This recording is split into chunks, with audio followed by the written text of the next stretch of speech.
Olá, muito boa noite. Seja bem-vindo a mais um Universo Porto da Bancada. Como é hábito, à terça-feira à noite, hoje aqui em estúdio, conto com a presença do Carlos Duarte, do Miguel Braz da Cunha e também do Bernardino Barros. Boa noite aos três, sejam bem-vindos. E, Bebé, vou começar por ti e por falar daquilo que é inevitável falar hoje, porque correu muita tinta, continua a correr muita tinta, não só em Portugal, mas também lá fora, que é a questão do vídeo árbitro do jogo Futebol Clube do Porto-Arouca e esse momento caricato, diria eu, do árbitro a comunicar com a cidade do futebol através de uma chamada telefónica. Olha, antes de mais, boa noite e boa noite para todos também, os que aqui estão, obviamente quem está em casa. Antes de mais dizer que não sou jurista, portanto não percebo absolutamente nada de leis, não percebo se o recurso que o Futebol Clube do Porto apresenta ou apresentou, se terá ou não condições para andar, não faço ideia absolutamente nenhuma. Portanto, não me meto nisso. A única coisa que tenho é alguma dúvida, e tenho uma dúvida apenas, que é do senso comum, e que surge precisamente da palavra VAR, que é o que é o VAR. O VAR é o Video Assistance Referee, em português quer dizer assistente de vídeo do árbitro. Se é um assistente de vídeo, não é um assistente de áudio. E depois, a pergunta inevitável é esta. O árbitro assinalou uma falta, que eu não estou a contestar, nem estou a dizer se é verdade, se não é, se foi, se não foi. Não é isso para o caso. A partir do momento, o árbitro é soberano. É ele que apita. Pode receber a informação do vídeo-árbitro de que tem dúvidas e que não há tanta certeza assim, que é melhor ver as imagens. Ok, tudo encantado da vida. Quando ele vai ver as imagens, não há imagem. Já lá iremos ao ponto porque é que não há imagens. Mas não há imagens. Se não há imagens, então ele vai se socorrer de quê? Ele vai se alicerçar em quê? Única e simplesmente naquilo que o VAR depois lhe diz sem ele ter acesso às imagens? As imagens são fundamentais. É aí que ele vai tirar todas as dúvidas sobre aquilo que ele apitou e aquilo que ele decidiu em campo, se estava bem ou se estava mal. Desde o momento em que não há, é por telemóvel que ele comunica. Está no protocolo, é verdade. Mas a verdade é que também, a partir daí, não há. O protocolo pode ser para a comunicação de... Agora, nunca poderá ser para a falta de imagens que ele não teve e nunca viu.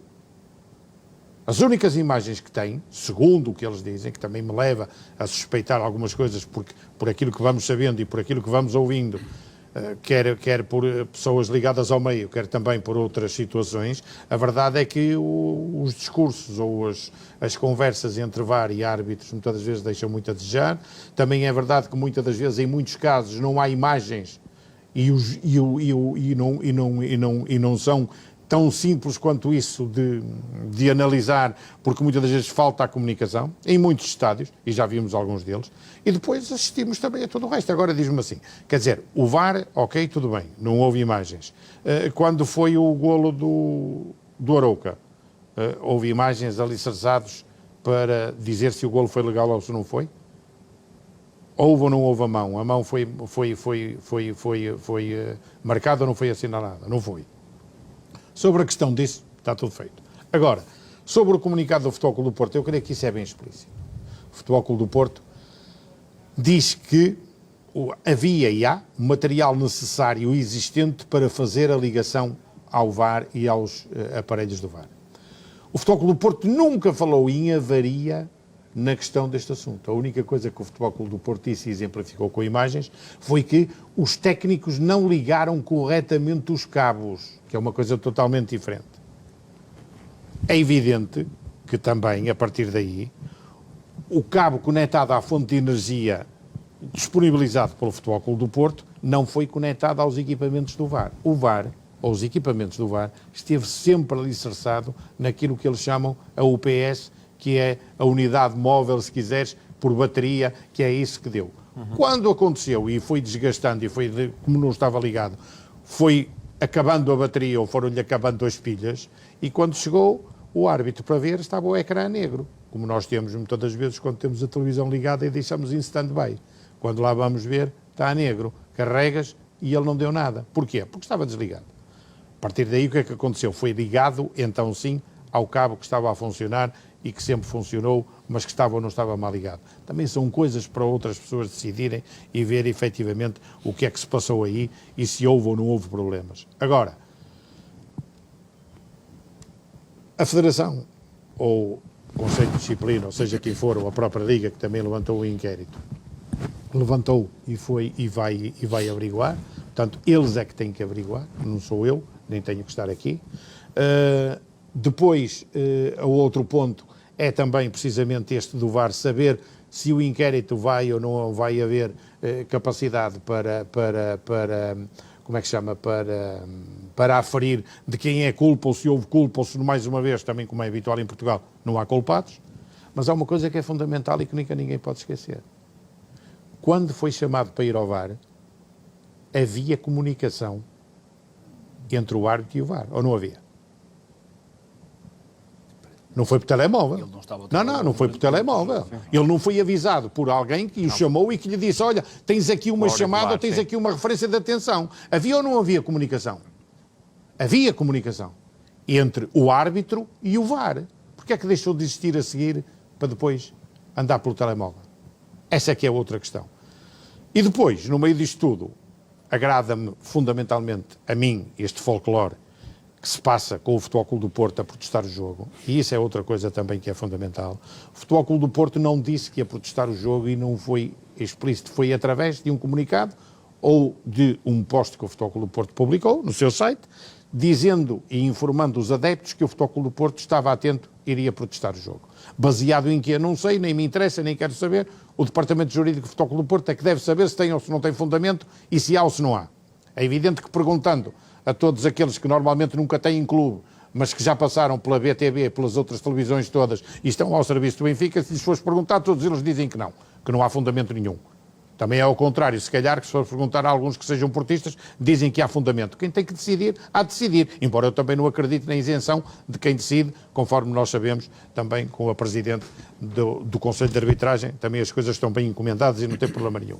Independentemente disso, a grande verdade é esta. A única pessoa que falou do Futebol Clube do Porto, depois do jogo terminado, foi o treinador Vítor Bruno que falou na flash. Mais ninguém falou. Saiu o comunicado. A partir daí, tivemos e levantou-se, como diz o Sérgio Godinho, o coro das velhas. Todo, absolutamente. Toda a gente a contestar e toda a gente a dizer que aquilo que era uma vergonha.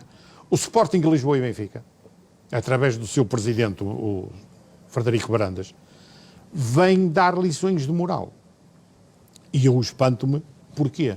Quando no seu clube, experts em queda, podem-se contar por vários dedos. Manuel Fernandes, João Pinto, Paulinho, Nuno Santos, para não falar no Coates e no que agora o substitui, que é o Cotovelo Georges. Esse também agora. E tudo isso, as pessoas se espantam. Mas agora há outra coisa também que me deixa a mim um bocado espantado, que é isto. Quem beneficiou de um golo em fora de jogo? Quem já beneficiou de uma grande penalidade assinalada por falta fora da área? E quem já beneficiou de um golo marcado com a mão, bem protestado que é? És capaz de me explicar, ou alguém é capaz de me explicar porquê? Como é que tem moral para vir pregar moral no meio disto tudo, passa a redundância, quando ele já tem isso? Bem que é, atirar pedras e falar em vergonha nacional? Não quero fazer a ligação das pedras com a vergonha nacional, mas se calhar é isso que se passa, ou seja, a vergonha nacional se calhar foi Alcochete. Mas isso eles esquecem-se.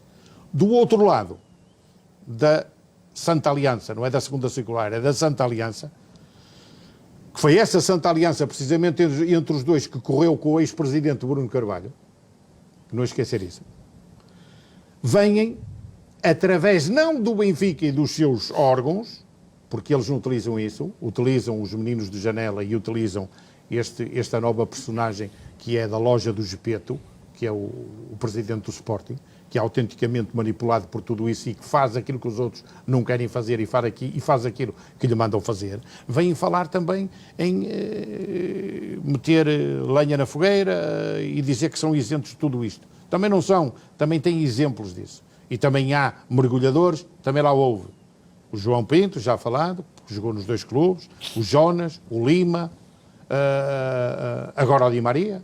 Portanto, tudo isso e ninguém está isento de culpas. Portanto, não venham cá com histórias. E depois, também outra coisa que é, qualquer coisa que eu fico espantado.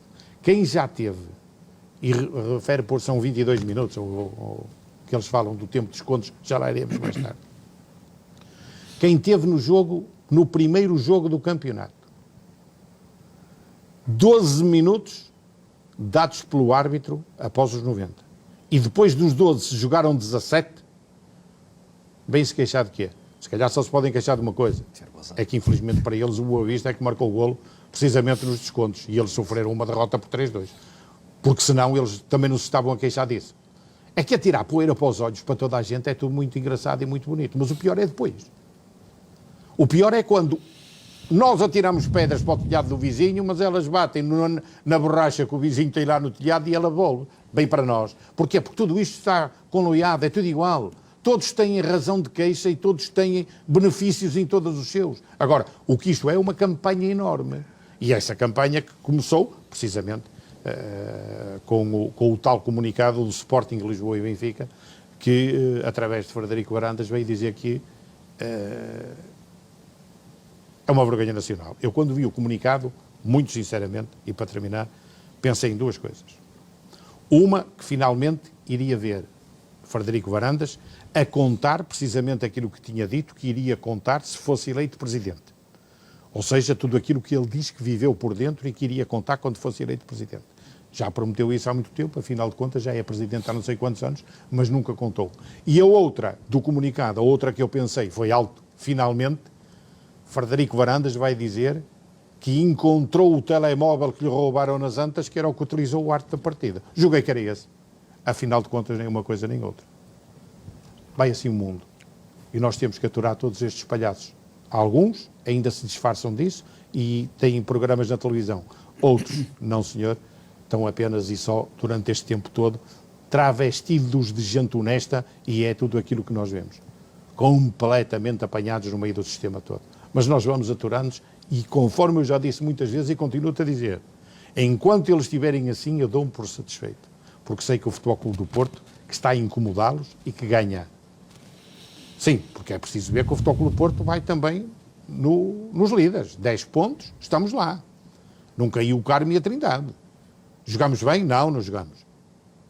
Mas não caiu o Carmo e a Trindade. Estamos lá. Estamos dentro daquilo que é a perspectiva do Futebol Clube do Porto. Ganhar. E isso incomoda-os. O que eles queriam era atirar-nos cá para o fundo. Mas com toda a certeza que não vão consegui-lo, porque uma das coisas que nós temos, e a panágio da gente do Norte e de portista, é unidos, somos mais fortes. Embora também veja alguns bots e alguns outros também infiltrados de última da hora que têm, enfim, inscrições nas redes sociais há muito pouco tempo, a clamar e a verberar o Futebol Clube do Porto. Mas desses também já estou habituado, porque muitos deles também já os conheço e já sei quem são.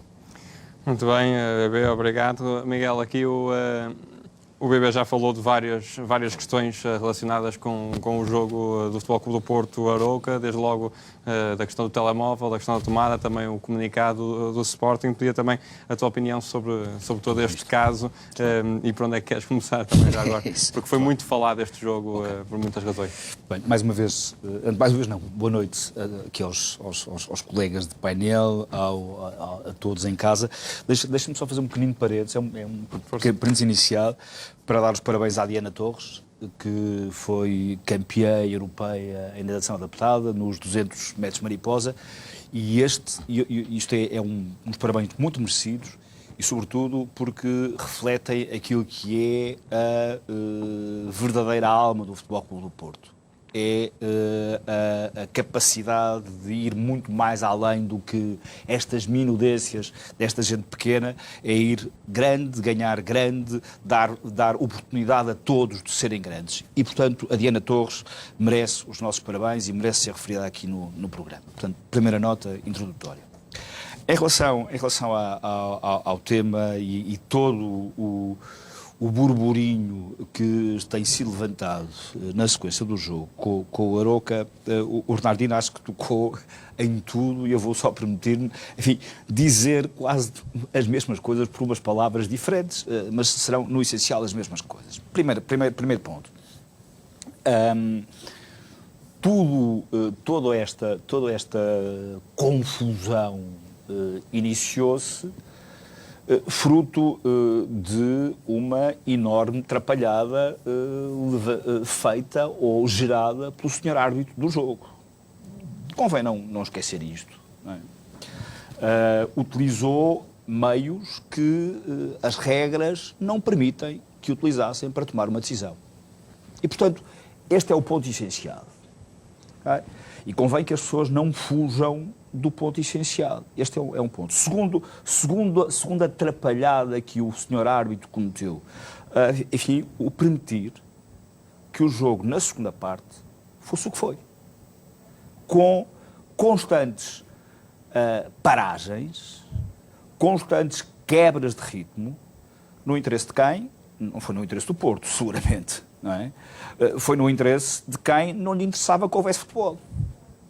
No caso concreto foi o Arouca, porque não lhe interessava haver futebol. E tudo isso teve a permissividade do senhor árbitro, ponto final, que gerou depois a necessidade de compensar. E depois houve os erros da compensação, que iremos mais à frente tocar nesse ponto. Portanto, tudo começou aqui. E depois, como o Bernardo já referiu, na sequência do jogo, logo na sequência, iniciou-se mais um movimento típico da máquina de propaganda que está há muito tempo em marcha, mas que este ano é especialmente sentida. Não é? Quer dizer, por um lado, nós temos o já conhecido nacional benfiquismo que se espalha pelo país e pela comunicação social e pelas redes sociais também, de uma forma crescente. E, por outro lado, temos os mussolínicos do outro lado da segunda circular a serem uns verdadeiros aliados, como Hitler e Mussolini foram na Segunda Guerra Mundial. É isto. É a dupla face que nos está hoje a montar esta propaganda. Ora bom, e essa propaganda assenta mentiras. Os que saíram de um lado e do outro, Sporting e Benfica, na sequência do jogo, são por omissão, das razões que levaram aos descontos, desde logo. Por omissão dos casos que Benfica e Sporting já beneficiaram neste campeonato. São comunicados falsos. Mas, como propaganda que é, o modo como são disseminados levam a que haja muita gente a dizer estas mentiras. E, como consequência, uma mentira muitas vezes repetida torna-se uma verdade. Para esta gente torna-se uma verdade. E para esta gente e para os incautos que os vão lendo e vão acreditando que aquilo que vem escrito na sequência desta gênese de comunicados é verdade. E, portanto, quanto a isto, há só um aspecto final que me parece que é relevante.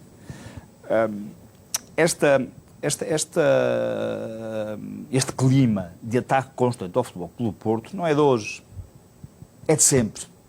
Não é de hoje, é de sempre.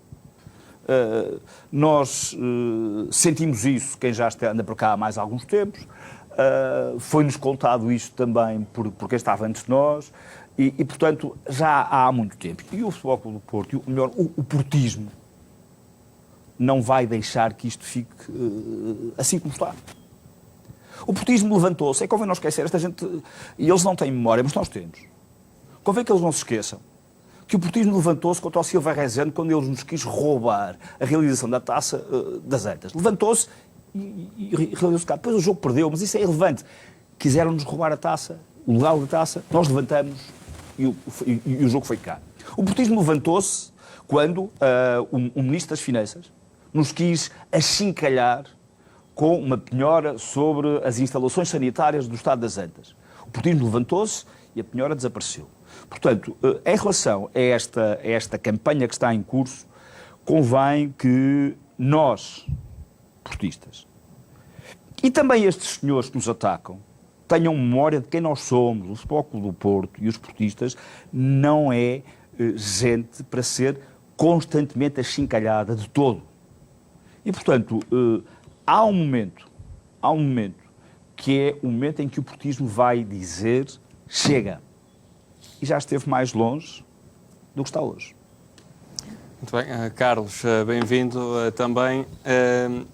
Este momento do árbitro junto ao sítio onde estaria, em teoria, a ver as imagens, mas que acaba por não haver imagens, que acaba por ver, também já correu redes sociais fora do país, já foi falado em muitos países como uma situação caricata. É mais não sei se concordas, é mais um momento em que a arbitragem portuguesa não sai de todo beneficiada. Antes de mais, boa noite. Vamos lá ver. Se calhar está na altura de nós tentarmos objetivar um bocadinho as coisas para nós percebermos o que é que está aqui envolvido. Uma das leis de jogo, e que há muita gente que pretende esquecer, é que é a Lei 6, a Lei do Árbitro. E, portanto, essa lei é inequívoca quando diz que o árbitro tem sempre a última palavra e é ele o responsável pelas decisões. Outra coisa que as pessoas também têm que perceber é que o famoso vídeo-árbitro, quem tem sempre a última palavra nas decisões a tomar é o árbitro. E o vídeo-árbitro não tem nem poder, nem diz ao árbitro que ele está errado. O vídeo-árbitro convida o árbitro a ir analisar as imagens. E já tem existido casos em que o vídeo-árbitro chama o árbitro para visionar as imagens e ele mantém a decisão. Agora, temos que tentar juntar isto tudo para perceber a decisão que o árbitro tomou. Com um pequeno ingrediente. Isto é uma discussão, se calhar, muito técnica sobre o que é permitido, se telemóvel é ou não permitido. É uma discussão que, se calhar, ultrapassará, é uma discussão em termos de regulamentos, mas o que é importante perceber é isto.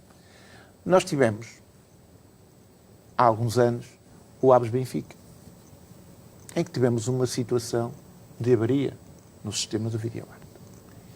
E a resolução para o problema na altura teve uma solução diferente, que foi o árbitro assumia, como é óbvio, a não existência do vídeo-árbitro na sua plenitude e, portanto, as decisões dele são soberanas. O que é que aqui aconteceu? O árbitro, lavando as mãos, transmite aos treinadores a dizer: eu tenho uma indicação da cidade de futebol que a decisão é divergente da que eu tomei e, portanto, eu vou seguir a decisão. Isto aqui está tudo errado. Primeiro, a decisão é tomada pelo árbitro que está com um campo visual aberto. Segundo, como já foi aqui dito pelo Bernardino e por todas as demais pessoas, não vamos aqui discutir se é pontapé de penalti ou não, mas há uma coisa que parece-nos que é óbvio. A decisão não é tão óbvia como poderia parecer. E eu quero relembrar que a intervenção do vídeo-árbitro está condicionado ao facto de se tratar uma decisão óbvia. E não é o caso. E, portanto, a questão é esta. Eu tenho um árbitro que tem um campo visual aberto em que entende a existência do toque. E o toque existe. E depois a minha pergunta é esta. Como é que eu tenho um árbitro que está a sentir o cheiro da relva, como eu costumo dizer, está a 10 metros, está a ajuizar a intensidade do toque, e eu tenho 3 ou 4 ou 5 pessoas, que eu não sei quem é que está na cabine do vídeo-árbitro, 3 ou 4 ou 5 pessoas estão a analisar o lance a 300 km e estão a avaliar a intensidade de um toque. E pergunto eu, mas será admissível que esta decisão vá prevalecer sobre a decisão do árbitro? E porquê é que, e nós aqui entendemos, o árbitro foi extremamente inteligente, e eu tiro o chapéu ao árbitro, o árbitro lavou as mãos. O árbitro toma uma decisão a dizer a pontapé de penalti. Depois receberá uma indicação a dizer: olha que a decisão poderá não estar correta. E aqui o que é que se impunha? Vou ver as imagens. E o árbitro aflito atira a responsabilidade para o vídeo-árbitro. E nós também temos que perceber isto. O árbitro está em atividade, está na plenitude das suas condições físicas, psicológicas, porque é um árbitro em atividade. O vídeo-árbitro, até no caso, nem sequer é um árbitro que está em atividade. E, portanto, são duas realidades diferentes. E é isto que importa perceber. Porquê é que uma decisão do árbitro, tal como as leis indicam, que prevalece sobre todos os elementos da arbitragem, porque é que foi contrariada por uma indicação de um vídeo-árbitro? Perceber a razão. E isto sim é contrariar as leis de jogo. E eu não me vou preocupar se a letra da lei, até porque a letra do protocolo é tudo menos feliz. Se o telemóvel é ou não admissível, é motivo de chacota internacional, que é. Mas, curiosamente, eu não consigo responder à pergunta. Porquê que, perante uma avaria de um vídeo-árbitro, tivemos duas decisões diferentes? Com uma agravante. É que, curiosamente ou não, nós não temos uma decisão validada por nenhuma instituição. Nós temos o habitual, tipicamente português. Temos as fontes anónimas, as fontes do Conselho de Arbitragem, que são 2 ou 3 iluminados, que nos dizem, para mim isso tem valor de 0, porque isso até prova em contrário, não representa o Conselho de Arbitragem. Que vieram para aqui e estão mais preocupados, aliás, desviou-se o assunto. O assunto agora era que, eventualmente, não seria pontapé de penalti, não interessa. Isto é como, no fundo, como está aqui um meu ilustre colega, como se neste momento é assim, aquele senhor, determinada pessoa é criminoso, não interessa se pratica tortura para provar a culpa. Ele é criminoso, portanto, não interessa saber como é que se obteve a informação. Portanto, eu presumo que a partir de agora, eu sugiro que o quarto árbitro comece a levar um tablet para o árbitro, para o campo, está ali, e reparemos que eu ainda me lembro de quando surgiu o vídeo-árbitro, de haver alguns árbitros que foram castigados no estrangeiro, que até pusemos aqui na emissão, de ser gozo, de dizer, agora já chega ao ridículo das decisões serem tomadas pelos árbitros. Eu leio que isto foi motivo de chacota. Mal eu imaginava que no meu país, passado estes anos todos, chegássemos a este ridículo. E aqui foi falta de coragem do árbitro, porque o árbitro só tinha que fazer uma coisa. Há falta de elementos objetivos que o pudesse contrariar, manter a decisão. E é isto que o árbitro, e ainda bem que há um processo disciplinar, porque ninguém sai daqui ileso. O vídeo-árbitro poderá ter cumprido o papel dele, porque o papel do vídeo-árbitro foi cumprido, que é avisar uma eventual. E porquê é que eu reforço o termo eventual? Porque o árbitro tem toda a legitimidade, como já aconteceu várias vezes, em permanecer com a decisão dele. E é aqui que o Futebol Clube Porto, salvo melhor opinião, tem toda a razão no mundo. Há uma violação clara das leis de jogo, porque o protocolo não significa que o vídeo-árbitro se vá sobrepor a um árbitro. E pela primeira vez no mundo do futebol tivemos uma decisão que foi imposta por um vídeo-árbitro. E isto é que é o grave da situação. Carlos, podemos que avançar. Aproveito para te perguntar, para olharmos também a outro lance também marcante deste jogo, que é em relação ao golo do Arouca. O que é que podemos dizer em relação a este lance? Este lance é curioso, porque há cerca de 2 temporadas houve efetivamente uma alteração do espírito da lei. Que, no fundo, basicamente, estes lances, e o Futebol Clube Porto tem sempre azar, sempre que há alguma alteração ou há necessidade de alterar, o Futebol Clube Porto acaba por sair prejudicado. É evidente que aqui a bola acaba por embater no braço do jogador do Arouca. Também é objetivo nós dizermos que a jogada se desenrola. Também é objetivo que o único jogador do Arouca que está envolvido é o jogador que acaba por marcar o golo. Aqui a questão é, e parece que a lei vem dar alguma razão à equipa de arbitragem, é que não é obtido de imediato o golo.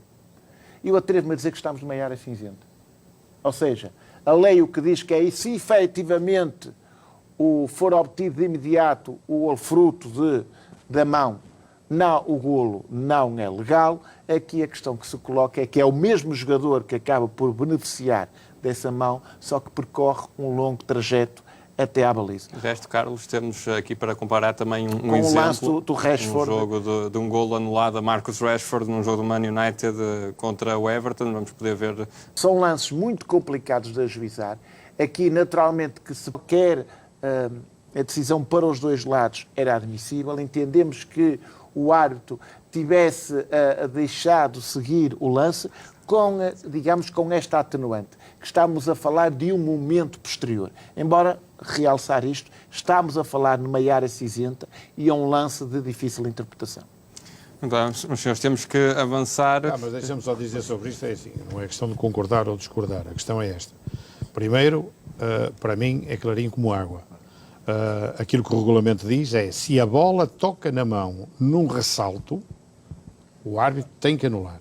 Se a bola toca na mão num ressalto e imediatamente acaba em golo, tem que anular. Isto imediatamente eu costumo também, eu não sou advogado, mas perante o argumento do meu distinto colega, parece que já estou em tribunal e estou ali a argumentar com o Carlos Duarte, se formos ver os dois lances, o primeiro lance do Arouca, olhando para ali, vemos que o jogador, quando toca na mão, está dentro da grande área do Futebol Clube do Porto no bico, e diz o Carlos Duarte que tem um longo caminho para percorrer, conforme afirmou, se não voltamos atrás o doutor Juiz e vamos ouvir o que disse o meu distinto colega, e vamos ver o lance do Rashford e ver de onde é que ele corre, a meio do meio campo. Então qual é o longo caminho? Ora, vê lá os dois, põe lá os dois, olha, no meio campo, onde ele ganha a bola, opa, vê lá para onde ele vai, e o outro do Arouca está precisamente na linha. Qual é a diferença? Sabes qual é a diferença disto? Eu digo-te qual é a diferença. A diferença é que, infelizmente, neste futebol português, toda a mediocridade que sai de arbitrar, e que são medíocres, alguns deles até são mesmo maus, sabes onde é que acabam? No VAR. E achas que quem é medíocre a apitar que vai ter outra qualidade para depois chegar à conclusão de que tem que fazer alguma coisa também no coisa? Não. São medíocres, são maus. E já nem estou a falar na tendência clubística de quem assinalou ou quem deveria ter assinalado se efetivamente isto foi ou não foi falta. E se tinha que chamar a atenção do árbitro nesta altura. Continua a bater sempre no mesmo ponto. E há uma coisa que ninguém vai rebater. Agora, nem depois. Quando o lance aconteceu da grande penalidade, havia comunicação. O árbitro recebeu comunicação auricular a dizer que havia para ir ver o lance. Quando lá chegou, é que o consumir de imagem, que é muito maior que o áudio, acabou com o resto das pilhas que lá estavam das baterias. Esse é que é o problema. O resto é tudo treta e estamos fartos disto. Muito sinceramente, depois disto, a grande verdade é esta. São premiados, a mediocridade em Portugal é premiada, porque quem é mau árbitro vai para VAR, tem sempre emprego garantido. E depois, se erram no VAR, também infelizmente em Portugal, ao contrário daquilo que também disse o Carlos, e ele sabe perfeitamente isso, aliás, ainda há bocadinho falamos nisso aqui em off, como Inglaterra, etc., todos eles são castigados, e Itália, não apitam. Mas sabes o que é que acontece aqui? Por tempo indefinido são castigados, na quarta-feira seguinte estão a apitar na Arábia Saudita. Castigos desse deem-me a mim. Então, aí temos que avançar para outro tema, que também já foi de certa forma falado, Miguel, a questão dos descontos, que também foi muito criticado, o tempo de descontos por muita gente, e a questão também do tempo útil do jogo. A esse propósito, há que referir aqui 2 ou 3 aspectos bastante importantes. Só uma chega, estamos a ver neste grafismo do tempo de descontos, a laranja aquilo que não foi jogado, a branco aquilo que foi jogado. Isto tempo jogado nos descontos. Só nos descontos. 22 minutos. Vale a ver, este gráfico é bastante ilustrativo daquilo que foi o jogo. Aqui está referido a partir dos 90 minutos, mas eu andava um bocadinho para trás. Eu ia ao minuto 83, que foi o minuto do golo do Arouca, já agora absolutamente irregular, na minha opinião, não tenho dúvidas nenhumas quanto à irregularidade, a mão é propositada, ponto final, não há outra interpretação possível, desculpem. E já agora, quanto a isso, desde o minuto 83 para a frente, julgou-se uma miséria de tempo. Uma miséria de tempo. O jogo foi interrompido por intervenções do VAR, por causa do golo, por causa de uma primeira jogada, de possível jogada de penalti, por causa de uma segunda jogada de penalti, por causa de sei lá o quê, por causa do golo do Porto. E, portanto, foram dados 17 minutos de desconto e foram muito bem. Porque o jogo na segunda parte foi verdadeiramente um anti-futebol. Eu já aqui referi no início, foi um anti-futebol porque o Arouca assim o quis, porque assim apostou nisso. Apostou em quedas constantes, em o guarda-redes que lhe doía as costas e depois doía o cabelo e a seguir doía a ponta do pé. Portanto, apostou nisso. E foram 17 minutos de desconto porque o árbitro permitiu que isso fosse. Segunda nota, não é a mesma coisa jogar 17 minutos depois do final dos 90 minutos ou jogar 17 minutos de forma constante. Sobretudo não é a mesma coisa para uma equipa como o Futebol Clube do Porto, que estava numa dinâmica de ataque e que cada vez que fazia 2 jogadas seguidas o jogo era interrompido. Fazia a primeira, a segunda e a segunda era interrompido. Não é a mesma coisa. Não é a mesma coisa. Quem for honesto, quem gostar de futebol, não é uma questão de honestidade, quem gostar de futebol sabe isto e aceita isto com toda a naturalidade. Portanto, segundo aspecto. Terceiro aspecto, de facto, a matemática para esta gente deve ser um problema nacional, já sabemos que é, mas para esta gente, quando se põe a somar, é então um problema total. O jogo recomeçou a que minuto? 96, ou 95 e quase 96. Ora, 96 mais 17 dá quanto? 123. Quando é que terminou o jogo? O minuto 122. Portanto, a matemática para esta gente é uma complicação. E 122, com toda esta interrupção aqui no meio. Não houve jogo.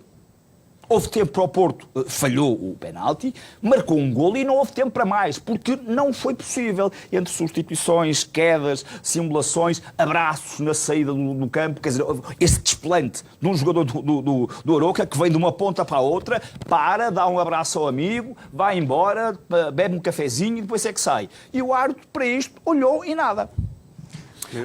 Deixa-me só terminar.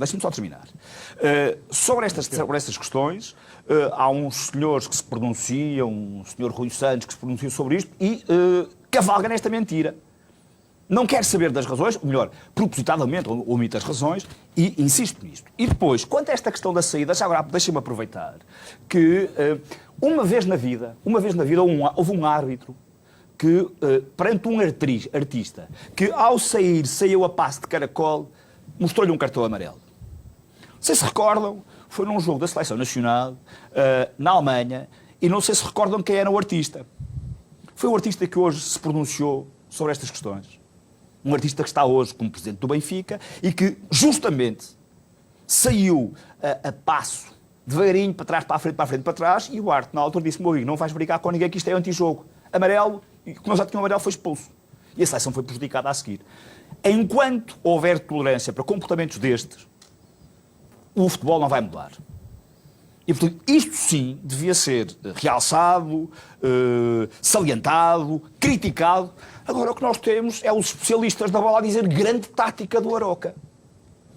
Sim, senhor, é isto que nós temos de futebol. Pois, muito bem, é isto que eles querem. Mas, insisto, isto não passa, o portismo não deixa que isto passe. Está bem? Isso, tal e qual como foi também o jogo de Farense. Exatamente igual. A mesma coisa. Exatamente igual. A mesma coisa. Exatamente igual. E esse é que é o grande problema. É que o antijogo, o IFAB, precisamente, e isto já é a zona do Carlos, ele pode aduzir isso melhor do que eu, preocupado precisamente com o antijogo, decretou este ano que havia tempo de descontos e teria que ser, recomendou, não é condição sine qua non, é recomendação, que poderão ser dados tempos de desconto pelas substituições X, por não sei quantos, eu não sei os números de cor, isso não interessa. A verdade é que, efetivamente, isso não está a acontecer. E não está a acontecer, porque, conforme todos nós vimos, o tempo, e ainda agora foi ilustrativo disso, precisamente, o tempo jogado nos tais 112 minutos, não 122, como te disseste, porque, por engano, obviamente, porque somaste mal, mas 122 já pode ser aproveitado por alguns dos cartilheiros que já estavam a dizer que foram mais, e eles depois usam. Mas, infelizmente, não foi, sabes porquê? Porque, se calhar, dava tempo para o golinho do Marcano, do nosso capitão. Mas não interessa, independentemente disso, dos 22 minutos que foram dados, só foram jogados 6:48. Isso. E essa é que é a grande questão. Agora, enquanto não punires exemplarmente o tempo de jogo, que é morto pela maior parte dessas circunstâncias, não tens hipótese absolutamente nenhuma. Deixa-me só, não tens deixa-me só hipótese acrescentar, nenhuma. porque temos também uma imagem, um grafismo que podemos Exatamente, mostrar. que essa é importante, por isso é que eu ia falar. Este é referente aos descontos, mas temos também o tempo útil no jogo inteiro e temos também uma tabela referente a todas as equipas da Primeira Liga, na qual vemos que o Futebol Clube do Porto é a antepenúltima equipa da Primeira Liga com mais tempo útil de jogo. Aqui temos... menos tempo útil de jogo. Menos tempo útil de jogo. É isso que é preciso focar. É que são 18 equipas. O Futebol Clube do Porto está em 16º como as equipas com menor tempo de jogo útil. Agora pergunto eu, é evidente, em primeiro está o Famalicão, depois está o Sporting, e agora vejam o Futebol Clube do Porto cá em baixo com 51,11, salvo erro, de tempo útil de jogo, em percentagem. Agora, quem é que perde tempo? É o Futebol Clube do Porto, que está interessado em vencer, é evidente. É o Futebol Clube do Porto que está interessado nisso, em perder tempo? Não. Então porquê é que o Futebol Clube do Porto é das equipas dos grandes mais penalizadas, como vamos ver? Olha ali, Famalicão em primeiro, Sporting, Braga, Benfica e depois Futebol Clube do Porto. Porquê? Porque as equipas fecham-se e normalmente isso não é penalizado. E não sendo penalizado, convida a que as equipas façam o mesmo. O Farense veio aqui e fez isso. Agora o Arouca veio aqui e fez isso. Vamos a ver o próximo adversário que aí vem se também fará isso ou não. Que é isso que está a acontecer. Mas isso foram as determinações que o IFAB deu. Determinações, não, recomendações. Mas enquanto não houver, olha, tens aí o especialista. Exatamente. Aproveito, Carlos, também para a nota final em relação a este aspecto. Temos não só a questão dos descontos, que têm sido números bastante grandes, também de acordo com essa recomendação, mas também, por outro lado, temos esta questão do pouco tempo útil. Muito rapidamente, esta preocupação com o tempo útil do jogo já vem do último Mundial. E só relembrar duas coisas. A propósito do Luís Godinho, Arte Internacional, numa conferência, penso que até foi o ano passado, gabava-se que era preciso que os árbitros tinham de ser malucos. As leis são para ser cumpridas. Eu lembro-me quando foi exibido o cartão amarelo ao guarda-redes do Arouca, não houve uma única pessoa no estádio que acreditasse que o guarda-redes ia ser expulso. Porque a mentalidade que está instalada em Portugal é: vamos dar o cartão amarelo ao guarda-redes para mostrar que estamos atentos. E depois os guarda-redes insistem e abusam e não há um árbitro que tenha coragem para o expulsar. Mas existe a lei dos 6 segundos. O guarda-redes não pode estar com a bola na mão mais que 6 segundos. Nós assistimos a autênticas maratonas de guarda-redes que se atiram para o chão, levantam-se, põem a bater com a bola, muito mais. Ou seja, as leis têm. O que nós não temos, e é preciso desmistificar isto, é coragem por parte das equipas de arbitragem. As leis existem. As leis existem. O tempo de compensação que se está a assistir, porque se nós formos a assistir realmente ao tempo de compensação, o tempo foi escasso. E não me interessa que os jogos, podemos estar aqui a criticar, isto é tirar areia para os olhos, podem-me dizer assim: o árbitro deu 20 minutos de compensação. Se desse 20 minutos só se joga 4 ou 5, vai dar ao mesmo. Vai dar ao mesmo. E, portanto, o que é preciso é o seguinte: é verdade que o antijogo está... Houve uma preocupação do Conselho de Arbitragem em dizer estar nas duas coisas. Primeiro, combate ao ato em jogo. Segundo, o comportamento dos bancos nos jogos. O que nós temos a assistir, que infelizmente, mais uma vez, o Banco do Futebol Clube Porto, mais uma vez, foi tido como exemplo no primeiro jogo. O que nós assistimos agora nas equipas, como assistimos este domingo com o Banco do Arouca, é inacreditável. E depois eu vejo um árbitro a fazer um sprint de quase 50 metros, na altura mais quente do jogo, com um ritmo maior, para ir dialogar e para dar um cartão amarelo. Pergunto eu, constavam para aí mais que 10 pessoas em pé. Para quê? Portanto, os árbitros têm mecanismos. Há uma comissão técnica do Conselho de Arbitragem, tem que estar atento. Vai haver agora uma conferência sobre futebol, não é preciso conferências. As comissões técnicas existem, façam o balanço destas 4 primeiras jornadas e respondam a esta questão: o objetivo do tempo útil de jogo está a ser cumprido? Não. O objetivo do comportamento disciplinar dos bancos está a ser cumprido? Não. O objetivo do VAR ser cada vez mais uma ferramenta útil no futebol está a ser cumprido? Não. Então, eu lanço este apelo. Aproveitem esta paragem, reúnam toda a gente, reúnem os árbitros, metam-se no hotel, metam-se onde quiserem, analisem os erros. Uma coisa é certa: todos nós sabemos a importância que esta época tem para os clubes. E não é por acaso que nós já assistimos a campanhas que já estão a vir há 1, 2 meses, e infelizmente o que me parece é que, eu não vou discutir a qualidade dos árbitros, que eu acho que temos bons árbitros, alguns ainda não entendia porque é que já não estão a ser lançados nos jogos, mas isso é outra questão. O que é importante neste momento, eu atrevo-me a dizer que os árbitros não estão a conseguir psicologicamente lidar com esta pressão que está a ser feita nos órgãos de comunicação social por parte de algumas equipas, nomeadamente com esta conversa fiada de que os descontos, no caso do Futebol Clube Porto, estão a ser demasiado, quando não é o caso, e agora temos outra vez outra ladainha, que é a questão do Taremi, que está a ser ou não, que está a ser um simulador, quando nós até vamos ver, e até existem os toques. Muito bem. Miguel, menos de um minuto, querias dar uma nota final. Já agora, pegando aqui nas palavras do Carlos Duarte, eu queria dirigir daqui um forte abraço ao Taremi, ponto. Eu não conheço lá nenhum, tenho uma admiração enorme por ele, como jogador, como pessoa, porque é uma pessoa que se afirma em domínios difíceis, não como aqueles que o criticam, que são gente fraca, não é? que se senta nos painéis da CNN ali a debitar calúnias. Grande abraço para o Taremi, tenho uma enorme consideração por tudo o que ele representa. É uma pessoa de caráter, e é pessoas de caráter que nós precisamos no Futebol Clube do Porto. Muito obrigado. Muito bem. Tem que ser muito rápido. É rápido. Se não quiseres perder tempo, eu dou só remate final mesmo. E para golo. Tudo aquilo a que assistimos ontem no programa da CNN, com aqueles comentadores execráveis, foi completamente inaudito. Não tem classificação possível. E aquilo que eu digo é assim: se aquilo que alguém daquele canal, com responsabilidade em casa dele, porque não tem absolutamente em mais lado nenhum que ninguém lhe liga, e se não tiver audiências vai embora, há uma coisa que é fundamental. Quando ele falava em comentadores bacteriologicamente puros, deve ser aquilo a que nós assistimos ontem naquela televisão chamada CNN, se é que se pode chamar televisão, aquela televisão chamada CNN, que aquilo foi, perdoando, e é assim que eu termino mesmo, do mais badalhoco possível. Muito bem, não temos tempo para mais, fica tudo contado de mais um Universo Porto da Bancada. Agradecer a presença e os comentários do Carlos Duarte, do Miguel Braz da Cunha e também do Bernardino Barros. E assim que esteve desse lado, voltamos para a semana à mesma hora. Até lá, continuem connosco com o Porto Canal e com o Futebol Clube do Porto TV. Obrigado e boa noite.